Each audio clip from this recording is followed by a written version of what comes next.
Un autre sujet sur lequel je vais vous entendre, c'est peut-être une autre réponse à cette livraison annoncée des chars d'assaut occidentaux, déjà les chars d'assaut britanniques et sans doute allemands, peut-être français qui vont suivre après-demain, dans 3 jours plus exactement.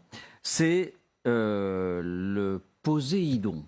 Voici qu'on nous annonce, que la Russie annonce que sa nouvelle arme fatale, le Poséidon, ce missile sous-marin à tsunami radioactif, excusez du peu, est opérationnel.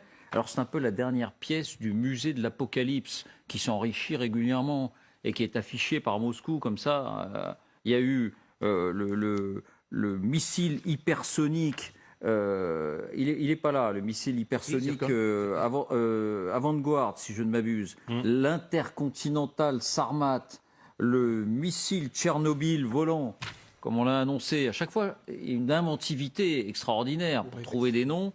Et puis le fameux Zircon, eh bien, vous, si vous les avez aimés, vous aimerez aussi le Poséidon. De quoi s'agit-il? Que s'est-il passé? Voici les indispensables avec Quentin Bérichel.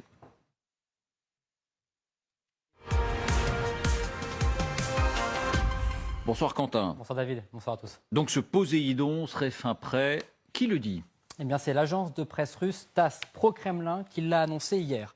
Selon une source militaire russe, le premier lot de munitions Poséidon a été fabriqué et sera bientôt installé sur le sous-marin Belgorod.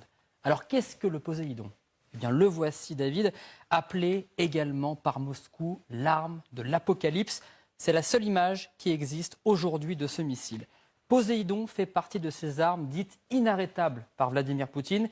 Ces armes nouvelle génération, une portée de 10 000 km, capable d'être lancée à une vitesse de 200 nœuds, soit 370 km/h dans l'eau, et ce, à plus de 1000 mètres de profondeur. Il échapperait à tous les systèmes de défense occidentaux, mais ce qui est le plus mis en avant par les Russes dans leur roulement de tambour, ce sont les dégâts que pourrait faire ce missile Poséidon.